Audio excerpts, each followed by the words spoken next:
नमस्कार मित्रों, जैसा आप यहाँ पर देख रहे हैं, टीईटी वाणिज्य 2021 का हल प्रश्न पत्र। मैंने पिछली जो वीडियो डाली थी उसमें 45 क्वेश्चन दिए थे जिसको मैंने पार्ट 1 नाम दिया था और आज हम बात करने वाले हैं पार्ट 2 की। यहाँ पर पार्ट 2 की हम बात करने वाले हैं जिसमें 40 क्वेश्चन होंगे जो टीजीटी कॉमर्स 2021 के पेपर के होंगे। और ऐसा नहीं है कि पेपर क्वेश्चन रिपीट नहीं होते, क्वेश्चन रिपीट भी होते हैं। अगर आप लोगों ने पिछली वीडियो नहीं देखी है तो आप पिछली वीडियो जाकर के प्लेलिस्ट में जाकर के देख सकते हैं, उसमें प्लेलिस्ट बनी हुई है। टीजीटी कॉमर्स 2021 के नाम से ही बनी हुई है, पेपर के नाम से आप वहाँ जाकर के देख सकते हैं। स्टेप बाय स्टेप आपको मिल जाएँगे और काफ़ी सारी वीडियो पिछले वर्ष की पड़ी हुई हैं, काफ़ी सारे क्वेश्चन इसमें पड़े हुए हैं, जिसको देख कर के आप सफलता हासिल कर सकते हैं। तो देर ना करते हुए शुरुआत करते हैं अगले 40 क्वेश्चन की, जो कि टीजीटी कॉमर्स 2021 के पेपर के होंगे। तो ये रहा आज का 2021 के पेपर का टीजीटी कॉमर्स के 2021 के पेपर का शेष, यानी 46वें क्वेश्चन हम स्टार्ट कर रहे हैं। वीडियो पार्ट में इसलिए बनाई जा रही है कि वीडियो ज़्यादा बड़ी ना हो, ज़्यादा बड़ी वीडियो हो जाती है उसे अपलोड करने में भी दिक्कत आती है। तो आज का जो पहला क्वेश्चन है वो पहला क्वेश्चन आपके सामने ये रहा। मैस्लो की आवश्यकताओं के अनुक्रम को तार्किक ढंग से पुनर्व्यवस्थित कीजिए। आवश्यकताओं जो यहाँ पर दे रखा है, वो दे रखा है शारीरिक आवश्यकताएँ हैं, सुरक्षा संबंधी आवश्यकताएँ हैं, आत्मसम्मान संबंधी आवश्यकताएँ हैं, सामाजिक आवश्यकताएँ हैं और आत्म उपलब्धि संबंधी आवश्यकताएँ। ये उपलब्धि शब्द आ नहीं है, उ है। उपलब्धि संबंधी आवश्यकताएँ। इनको हमें क्रम में लगाना है, तो क्रम में हम लगाएँगे और इसमें कूट दे रखे हैं, उसी के अनुसार हमें यहाँ पर मिलाना है। तो यहाँ अगर इसको देखें तो सबसे पहले नंबर पे जो हमारा आएगा, वो पहले नंबर पे हमारा यही आएगा जो यहाँ पर दे रखा है ये। शारीरिक आवश्यकताएँ सबसे पहले नंबर पर रखी गई हैं मैस्लो के द्वारा। दूसरे नंबर पर जो यहाँ रखी गई है, वो सुरक्षा संबंधी रखी हैं, दूसरे क्रम पे खुद ही ये लगी हुई है। और तीसरे क्रम पर जो रखी गई हैं, तीसरे नंबर पर जो रखी गई है वो रखी गई हैं सामाजिक आवश्यकताएँ। चौथे नंबर पर जो रखी गई हैं, वो रखी गई हैं हमारी आत्मसम्मान संबंधी आवश्यकताएँ और आत्म उपलब्धि संबंधी आवश्यकताओं को 5वें नंबर पर मैस्लो साहब ने रखा है। इस तरह से अगर इनका हम क्रम देखें, तो ये हमारा क्रम बनता है ए, बी, डी, सी और ई। ये हमारा क्रम यहाँ पर बना हुआ है। यही क्रम हम ऑप्शन में देख लेंगे और वही हमारा आंसर होगा। चाहे आप इसका स्क्रीनशॉट ले सकते हैं। बहुत ही इम्पोर्टेंट क्वेश्चन है, काफ़ी बार क्वेश्चन एग्जाम में पूछा गया है। तो इस तरह से अभी मैंने आपको पूरा दिखा दिया। ए वाला हमारा ऑप्शन बिल्कुल राइट हो रहा है। अगले क्वेश्चन की ओर बढ़ रहे हैं और अगला क्वेश्चन हमारे पास में है।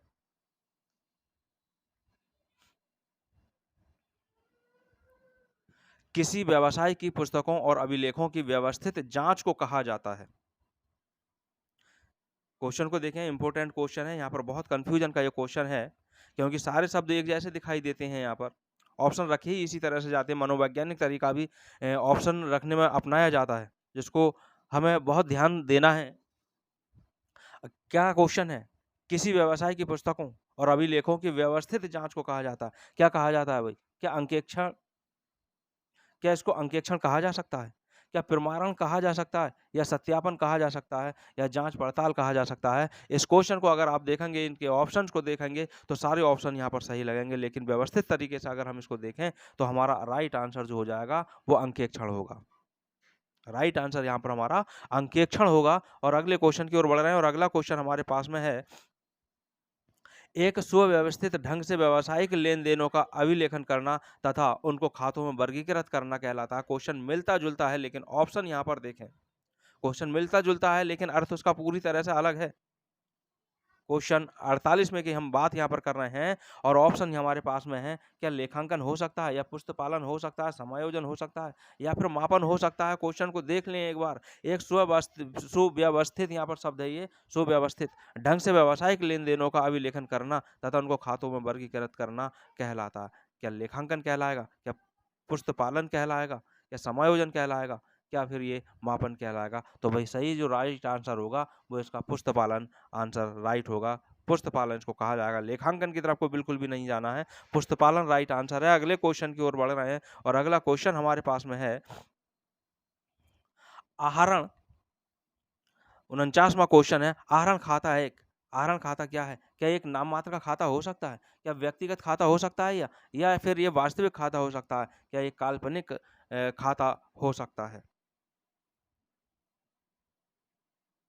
देखें इस ऑप्शन को, आहरण खाता। आहरण खाते को आप पूंजी से समझें, जब पूंजी कोई भी व्यक्ति व्यापार में लगाता है,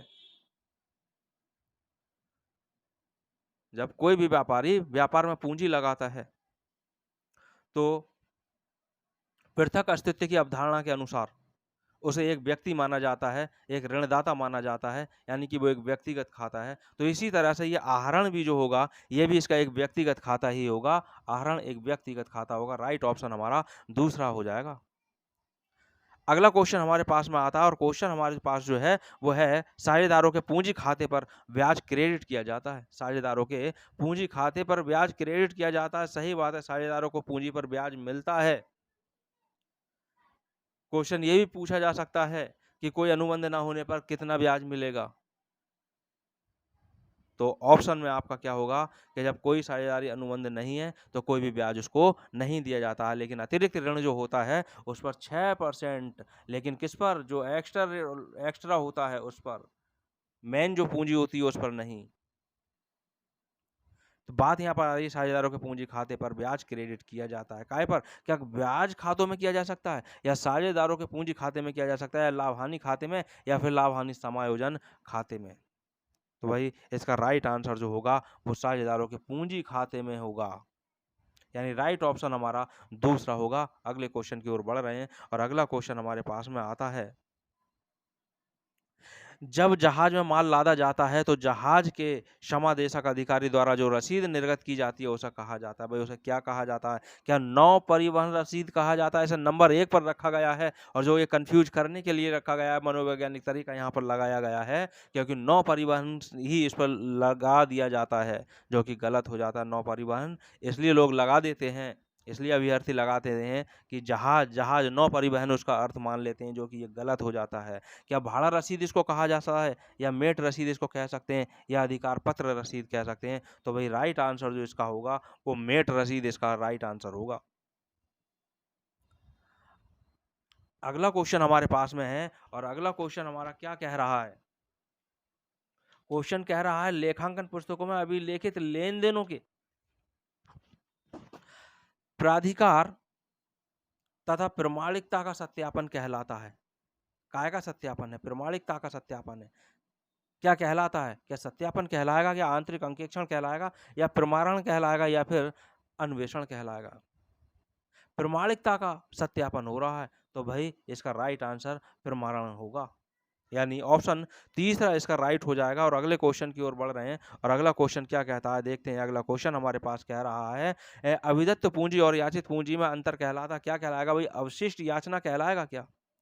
क्या अग्रिम याचना कहलाएगा? क्या याचित पूंजी कहलाएगा? क्या प्रदत्त पूंजी कहलाएगा? पहली बात तो यहाँ है, अविदत्त पूंजी है और यहाँ भी पूंजी है, इसका कॉमन सेंस भी आप लगा सकते हैं। और यहाँ याचना दे रखा है दोनों में, पहले और दूसरे ऑप्शन में, तो इसका मतलब ये तो कहीं से कहीं तक होंगे ही नहीं।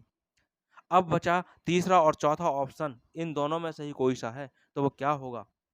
अविदत्त पूंजी और अयाचित पूंजी का जो अंतर है वो अयाचित पूंजी इसका राइट आंसर हो जाएगा। अगले क्वेश्चन की ओर बढ़ रहे हैं और अगला क्वेश्चन हमारा कह रहा है, पदों के विचरण का माप होता है। पदों के विचरण का माप। अब पदों के विचरण का माप क्या विषमता हो सकता है, या अपकिरण हो सकता है, या सहसंबंध हो सकता है, या प्रथुशीर्षत्व हो सकता है? तो भाई राइट आंसर यहाँ पर अपकिरण होगा। ऑप्शन दूसरा यहाँ पर राइट हो जाएगा।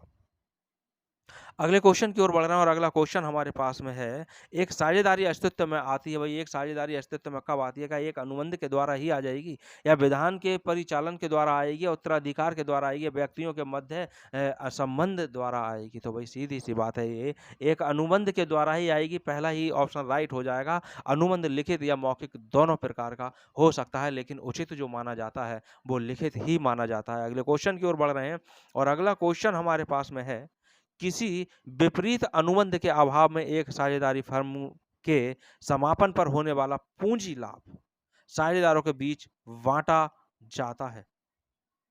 साझेदारी फर्म का समापन हो रहा है और समापन पर अगर कोई पूंजी लाभ हुआ है तो साझेदारों के बीच बांटा जाए। कैसे बांटा जाएगा? क्या समान अनुपात में बांटा जाएगा, या पूंजी के अनुपात में बांटा जाएगा, या लाभ हानि वितरण अनुपात में बांटा जाएगा, या इनमें से नहीं बांटा जाएगा, या फिर बांटा ही नहीं जाएगा? तो राइट आंसर यहाँ पर जो हमारे पास में होगा वो होगा समान अनुपात में।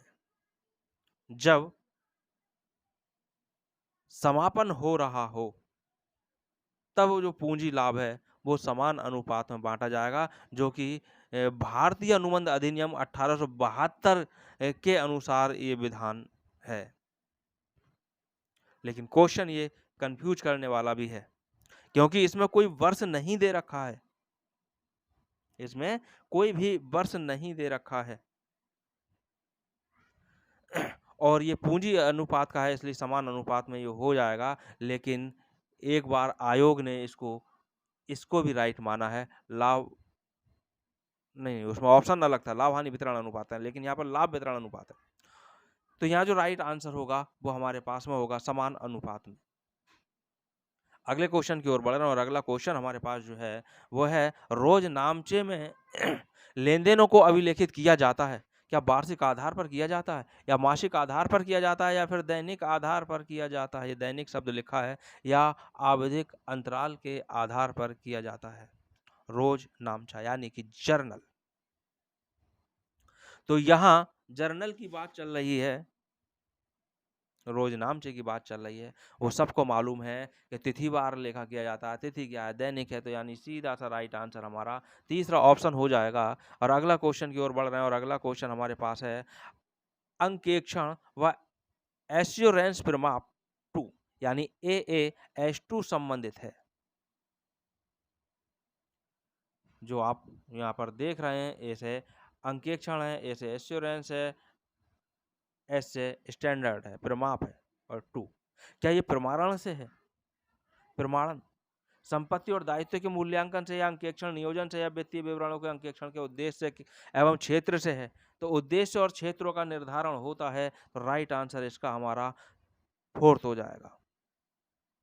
राइट आंसर फोर्थ हो जाएगा। और अगला क्वेश्चन हमारे पास में आ रहा है, निम्न में से किसका प्रयोग पूर्वाधिकार अंशों के शोधन हेतु नहीं किया जा सकता? पूर्वाधिकार अंशों का शोधन यानी भुगतान करने में नहीं किया जा सकता। क्या बीमा कोष का प्रयोग नहीं किया जा सकता, या कर्मचारी क्षतिपूर्ति कोष का प्रयोग नहीं किया जा सकता, या सामान्य संचय का नहीं किया जा सकता, या समामेलन से पूर्व के लाभ का प्रयोग नहीं किया जा सकता है? वही बीमा कोष का प्रयोग तो किया जा सकता है, कर्मचारी क्षतिपूर्ति कोष जो है उसका भी किया जा सकता है, और सामान्य संचय है उसका भी प्रयोग किया जा सकता है। नहीं किया जा सकता तो समामेलन से पूर्व का जो लाभ है उसका प्रयोग पूर्वाधिकार अंशों के शोधन में नहीं किया जा सकता। नेगेटिव पूछा था, आंसर नेगेटिव पूछा था और नेगेटिव ये है। तो राइट ऑप्शन जो हमारा होगा वो फोर्थ होगा, यानी फोर्थ हमारा ऑप्शन राइट हो जाएगा। और अगला क्वेश्चन हमारे पास में आता है, यदि प्रसारण 144 है तो प्रमाप विचलन होगा।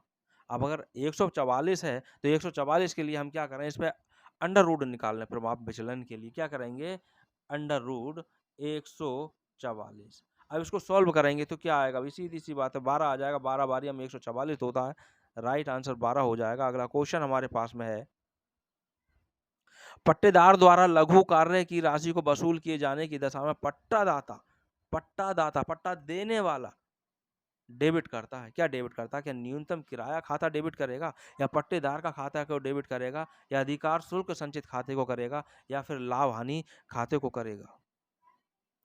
तो राइट आंसर यहाँ पर होगा अधिकार शुल्क संचित खाता, जो इसके पास संचित हो गया इस खातों को डेबिट करेगा। अगले क्वेश्चन की ओर बढ़ रहे हैं और अगला क्वेश्चन हमारे पास में है अंकेक्षण।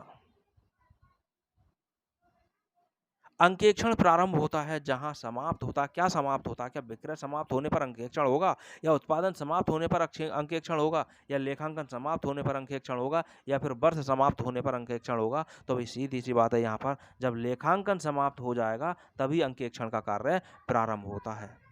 पुस्तपालन का समाप्त होने पर लेखांकन शुरू होता है, लेकिन लेखांकन समाप्त जब हो जाएगा तब अंकेक्षण का कार्य प्रारंभ होता है। अगले क्वेश्चन का ओर बढ़ रहे हैं और अगला क्वेश्चन हमारा है मूल्य निर्धारण रणनीतियों में शामिल है, क्या शामिल है? क्या बेहद कम मूल्य निर्धारण करना, मूल्य तय करना, भ्रामक मूल्य निर्धारण करना, या फिर उपरोक्त सभी? यहाँ राइट आंसर है, यहाँ पर पहले तो क्वेश्चन को ही समझ लें। क्वेश्चन कह क्या रहा है? क्वेश्चन कह रहा है मूल्य निर्धारण नीतियों में शामिल है। यहाँ पर है जो शामिल है वो है हमारे पास में तीसरा, भ्रामक मूल्य तय निर्धारण करना। भ्रामक मूल्य का मतलब है कि जब मूल्य निर्धारित किया जाए तो उनकी रणनीति ये होनी चाहिए कि जो भ्रामक मूल्य है वो किसी हाल में नहीं होना चाहिए, यानी मूल्य स्पष्ट होना चाहिए। तो राइट आंसर जो हमारे पास में है वो हमारा राइट आंसर भ्रामक मूल्य निर्धारण है।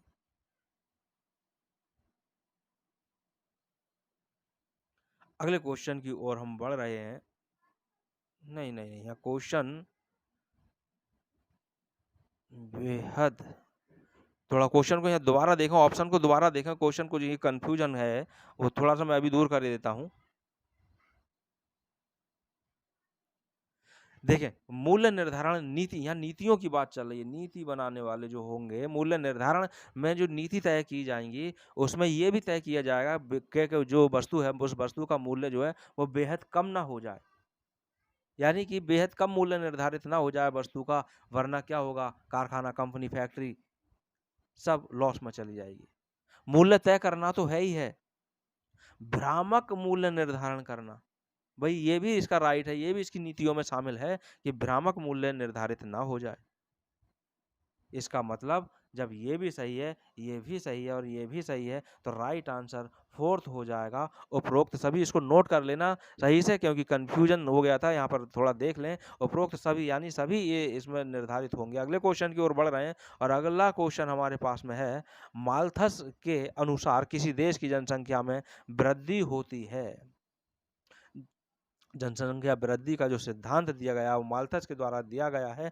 अब उसमें वृद्धि होती है इनके अनुसार, क्या अंकगणितीय रूप से होती है, या बीजगणितीय रूप से होती है, या ज्यामितीय रूप से होती है, या फिर स्थिर दर से होती है? तो भाई राइट आंसर इसका सी होगा, तीसरा होगा, ज्यामितीय रूप से होगा। अगले क्वेश्चन की ओर बढ़ रहे हैं और अगला क्वेश्चन हमारा कह रहा है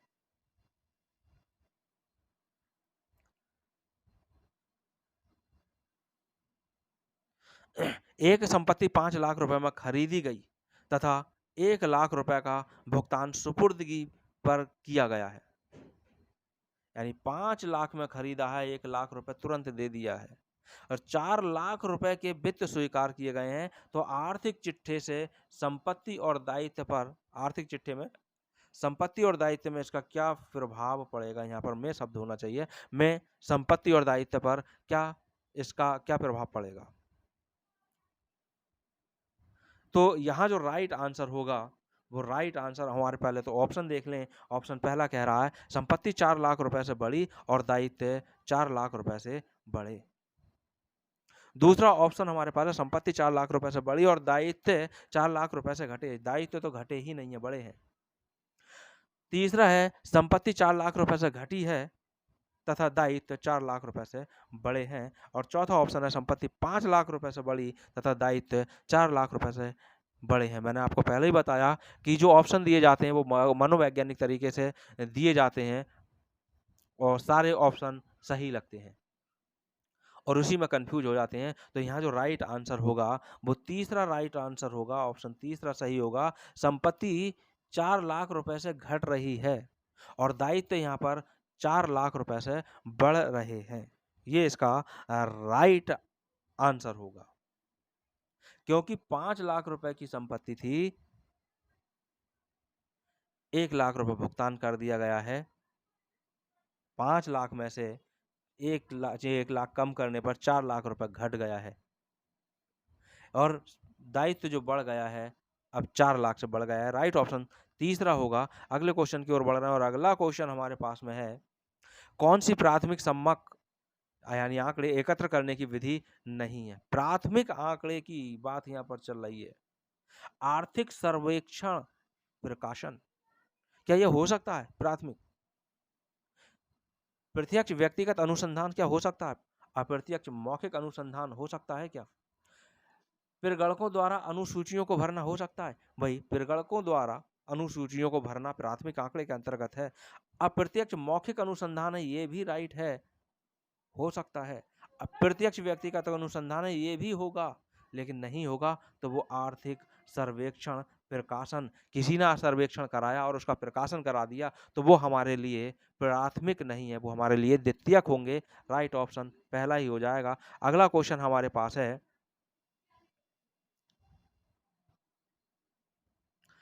समायोजनाओं में दिया गया है कि लेखांकन वर्ष के दौरान व्यापारी द्वारा 5,000 रुपए का माल नमूने के रूप में मुफ्त वितरित किया गया है। अंतिम खाते तैयार करते समय इसे दिखाया जाएगा। कहाँ दिखाया जाएगा? ये नमूने के तौर पर बांट दिया गया है एक व्यापारी के द्वारा। तो क्या इसे लाभ हानि खाते में दिखाया जाएगा या व्यापारिक एवं लाभ हानि खाते दोनों में दिखाया जाएगा या केवल व्यापारिक खाते में दिखाया जाएगा या आर्थिक चिट्ठे में दिखाया जाएगा? तो फाइनल अकाउंट से संबंधित है। फाइनल अकाउंट में आप लोगों ने इस तरह के क्वेश्चन को सॉल्व किया होगा जब आप कक्षा 11-12 में आपने इसको पढ़ा होगा। तो राइट आंसर जो है इसका, नमूने के तौर पर जो बांटा जाता है वो व्यापारिक और लाभ हानि दोनों में। तो ये भी हमारा राइट नहीं हो सकता, ये भी हमारा राइट नहीं हो सकता, क्योंकि दोनों की बात है तो दोनों के लिए राइट ऑप्शन दूसरा ऑप्शन हमारा हो जाएगा। व्यापारिक एवं लाभ हानि खाते दोनों में इसको दिखाया जाएगा। भाई व्यापार में उसे लाभ हानि में नमूने के तौर पर जो भी माल बांट दिया जाएगा उसे घटा करके दिखा दिया जाता है, जिससे शुद्ध क्रय निकल करके आता है। अगला क्वेश्चन की ओर बढ़ रहा है और अगला क्वेश्चन हमारे पास है, दबाव अथवा भय पर आधारित अभिप्रेरण कहलाता है। क्या ये बाह्य प्रेरण कहलाएगा? बाह्य अभिप्रेरण। क्या इसे आंतरिक अभिप्रेरण कह सकते हैं? क्या इसे ऋणात्मक अभिप्रेरण कह सकते हैं या फिर इसे धनात्मक अभिप्रेरण कह सकते हैं? भाई ये तो दबाव है, नेगेटिव हो गया, नेगेटिव यानी ऋणात्मक हो गया, तो राइट आंसर तीसरा ऑप्शन इसका राइट हो जाएगा। अगले क्वेश्चन की ओर बढ़ रहे हैं। अगला क्वेश्चन, रोज नामचे में लेन देनों को अभिलिखित किया जाता है। रोज नामचा जर्नल, जर्नल क्या कालानुक्रमित आधार पर या विश्लेषणात्मक आधार पर या सुविधा के आधार पर या चयनात्मक आधार पर?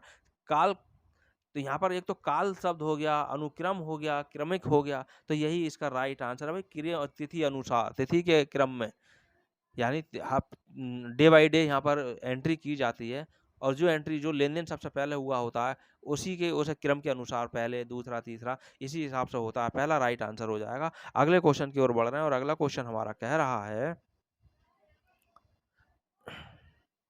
निम्न में से कौन सा कार्य भारतीय रिजर्व बैंक का नहीं है? भारतीय रिजर्व बैंक का कार्य नहीं है। नेगेटिव पूछा है, क्या नोटों का निर्गमन नहीं हो सकता है?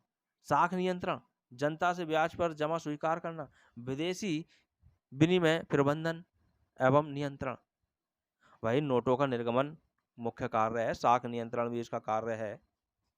जनता से ब्याज पर जमा स्वीकार करना, ये कार्य तो ये नहीं करती है, यानी कि ये इसका कार्य नहीं है। विदेशी विनिमय प्रबंधन एवं नियंत्रण, ये भी इसका कार्य है, यानी कि नेगेटिव ही तो पूछा था, तो राइट आंसर तीसरा इसका हो जाएगा। अगले क्वेश्चन की ओर बढ़ रहे हैं और अगला क्वेश्चन हमारा आता है, वीडियो को लाइक भी करते रहें। अगला क्वेश्चन है, सारणी ए के अनुसार अंशों की बकाया राशि पर ब्याज लगाया जाता है। क्या 5% या 6% या 12% या फिर 18%? सारणी ए के अनुसार यहाँ पर बात चल रही है। अब यहाँ पर ज्यादातर क्या करते हैं अभ्यर्थी, सीधे सीधे इस ऑप्शन को राइट मान लेते हैं, 6%। भाई 6% कहीं ना कहीं याद तो रहता है 6%, लेकिन ये साझेदारी के मैटर में आता है। जब अनुबंध ना बना हो साझेदारों में, लिखित अनुबंध उनमें ना हुआ हो, व्यापार चल गया, साझेदारी हो गई, तो पूंजी पर कोई ब्याज नहीं मिलता, लेकिन अतिरिक्त अगर कोई पूंजी लगाई है तो उस पर 6% ब्याज पाने का वो अधिकारी होता है साझेदार जिसने अतिरिक्त लगाई है। लेकिन यहाँ पर बात चल रही है अंशों की बकाया राशि पर ब्याज, तो वो उसके लिए राइट आंसर 5% होता है। अगले क्वेश्चन की ओर बढ़ रहे हैं और अगला क्वेश्चन हमारे पास में है, निम्न में कौन सी लेखांकन परिपाटी नहीं है? लेखांकन परिपाटी नहीं है। पूर्ण प्रकटीकरण की परिपाटी, क्या ये नहीं है? रूढ़िवादिता की परिपाटी नहीं है, उपार्जन लेखांकन की परिपाटी नहीं है, एकरूपता की परिपाटी नहीं है। वही पहला ऑप्शन सही है। परिपाटी है, दूसरी भी परिपाटी है, चौथी भी परिपाटी है, नहीं है तो तीसरी नहीं है। भाई यही नहीं है तो इसे ही इसका राइट आंसर होगा, यही होगा उपार्जन लेखांकन की परिपाटी। ये एक लेखांकन की परिपाटी नहीं है। अगले क्वेश्चन की ओर बढ़ रहे हैं और अगला क्वेश्चन हमारा कह रहा है,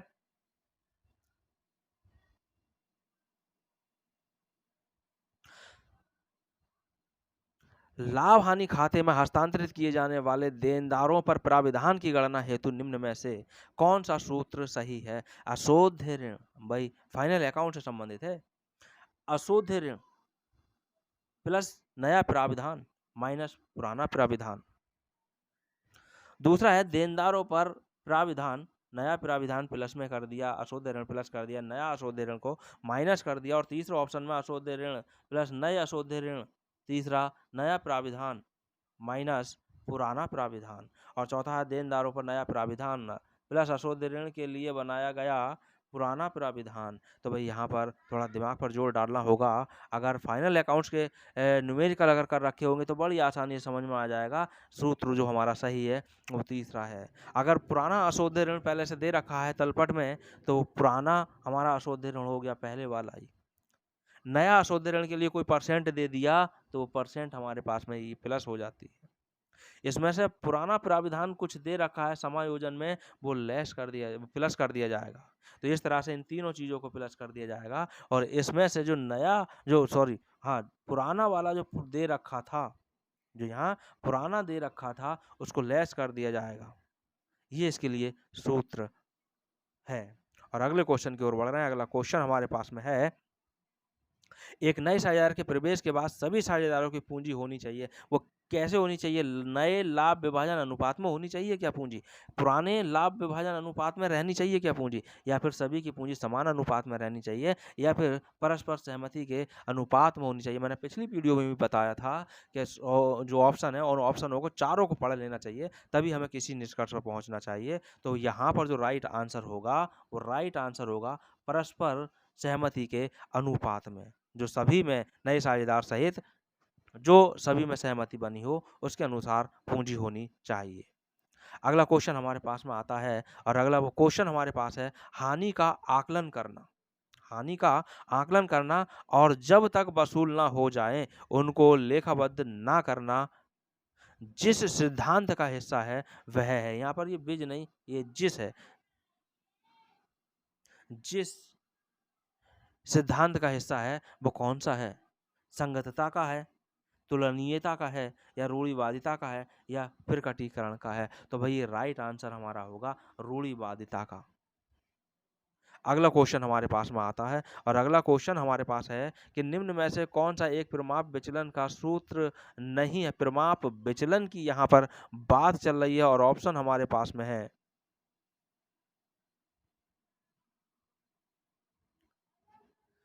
आप देख सकते हैं 4 हमारे पास में ऑप्शन है और इसकी एक पहचान ये भी है कि ये यहाँ पर देख लें बिल्कुल अलग हो रहा है। तो राइट आंसर यही है, यही नहीं है।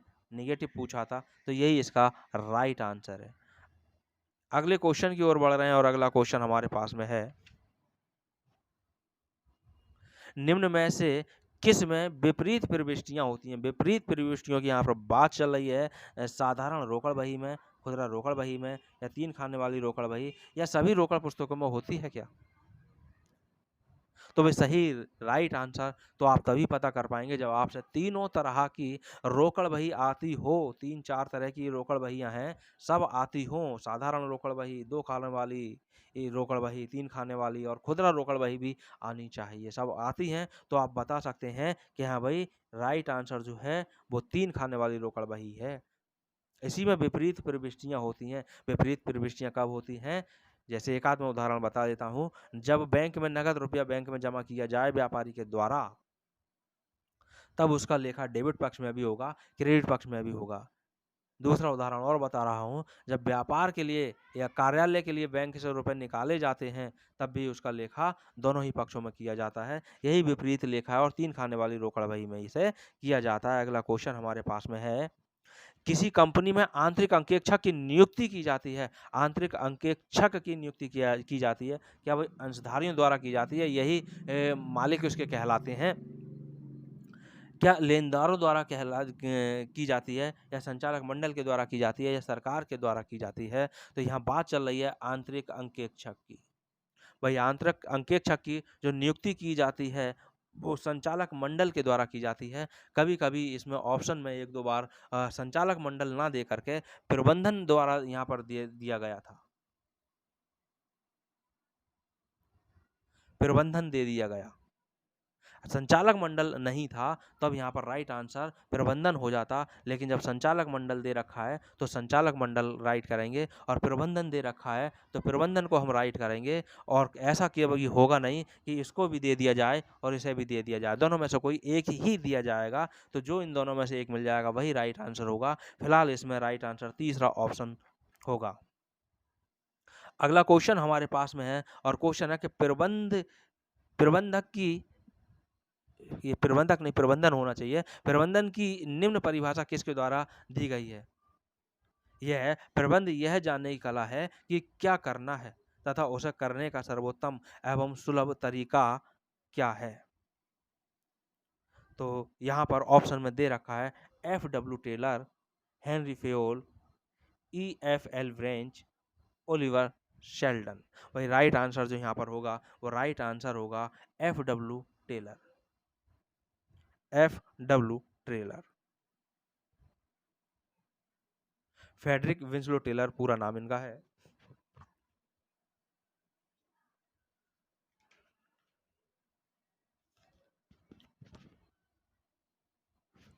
अगले क्वेश्चन की ओर बढ़ रहे हैं, और अगला क्वेश्चन हमारे पास में है,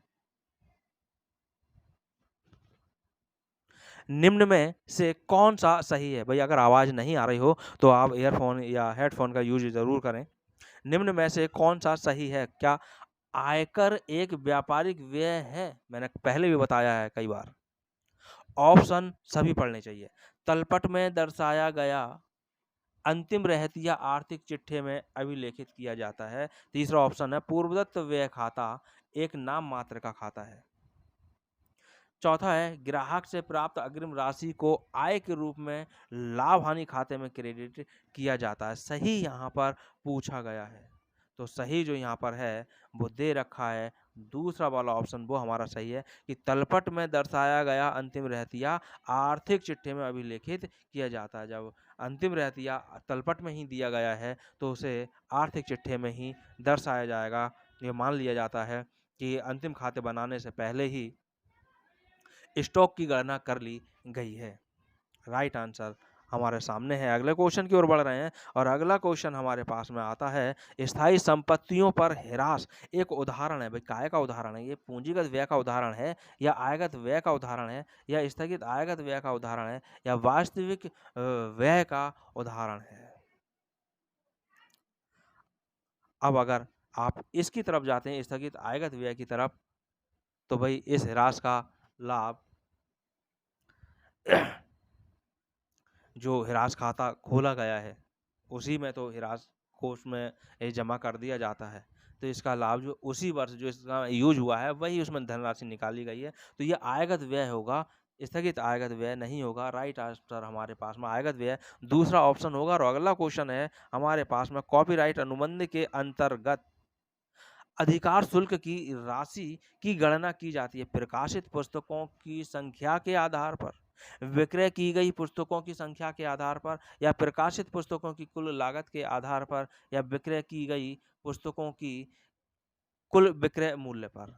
तो भाई यहाँ पर संख्या पे ज़्यादातर लगा देते हैं कि प्रकाशित पुस्तकों की संख्या के आधार पर अधिकार शुल्क की गणना की जाएगी, जो कि गलत हो जाता है। राइट आंसर है कुल विक्रय कितना हुआ है, यानी चौथा ऑप्शन हमारे पास राइट हो जाएगा।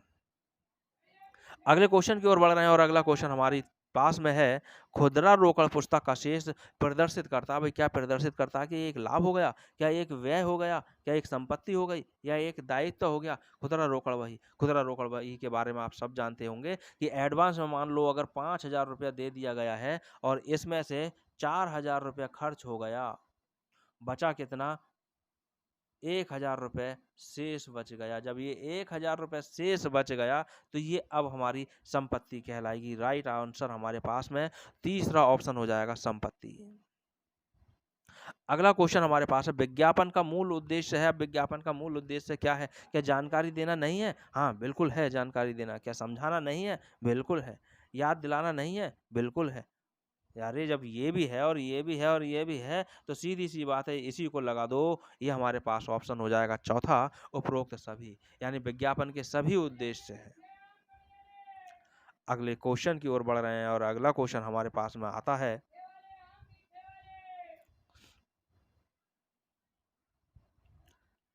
निर्यातकों को कार्यशील पूंजी की सुविधा प्रदान की जाती है। भाई भारतीय रिजर्व बैंक के द्वारा की जाती है।